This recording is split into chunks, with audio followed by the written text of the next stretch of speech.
Je suis Bernadette Bell. J'ai une agence de communication qui s'appelle Bernadette Bell Communication. Pour faire court, on dit souvent Bébécom. J'ai rencontré Elena pour, à un moment donné, travailler sur le son de ma voix, qui traduisait souvent une certaine fatigue. Je crois qu'à travers les cours que nous avons pu vivre ensemble, j'ai une meilleure conscience de la trace sonore que je laisse.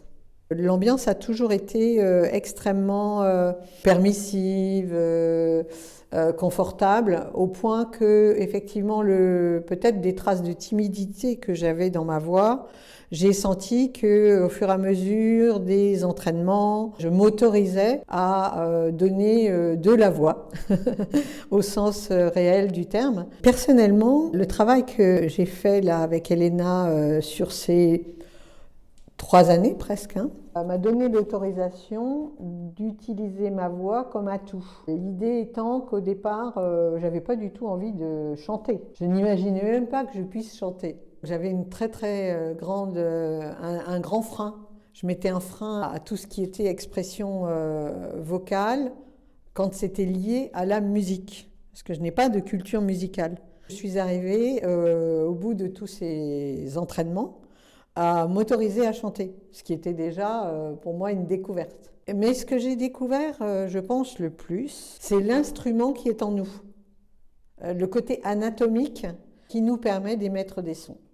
Et ça, je dois dire que je ne savais pas que nous étions tous un piano, un violoncelle ou je ne sais quoi. Ce que j'ai appris en apprenant à mieux poser ma voix, c'est certainement de maîtriser aussi mes silences. Donc ça, franchement, c'était une découverte. Quand j'anime maintenant, ou quand je prends la parole dans une réunion, je le fais en ayant beaucoup plus conscience de la force de mon intervention au moment où je prends la parole. Donc, je gère beaucoup plus les temps d'écoute. Donc ça, c'était vraiment inattendu. Je n'imaginais pas qu'en apprenant à prendre la parole, j'allais aussi apprendre à ne pas la prendre. Je me suis tout à fait retrouvée dans la proposition d'Elena parce qu'elle correspondait déjà à mon besoin, mais en plus au métier que je pratique. Alors Elena, elle m'a surprise, et dire l'écart d'âge que nous avons. Déjà par son prénom, je pensais qu'elle était très jeune, mais aussi jeune que ça je ne l'imaginais même pas. Elle m'a beaucoup surprise dans sa capacité à être coach. Il faut imaginer Elena avec 7, 8, 9 personnes et des fois beaucoup plus. Ce petit bout de bonne femme qui réagit, qui génère des interactions, qui donne la parole à des gens qui n'ont pas du tout envie de parler ou pas du tout envie de chanter et tout d'un coup qui permet à des personnes de s'imposer dans le groupe, de s'autoriser à parler. Ce qui m'a le plus surpris, c'est que cette personne, toute jeune, ait cette maturité de gestion de personnes parfois beaucoup plus âgées qu'elle, avec beaucoup de respect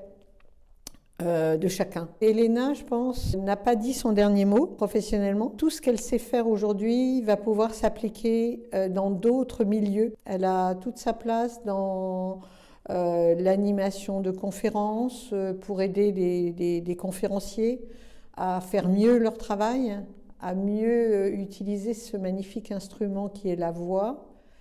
Elle a cette capacité de pouvoir se mêler à des milieux nouveaux pour elle et peut-être même inattendus. Et c'est ce que je lui souhaite.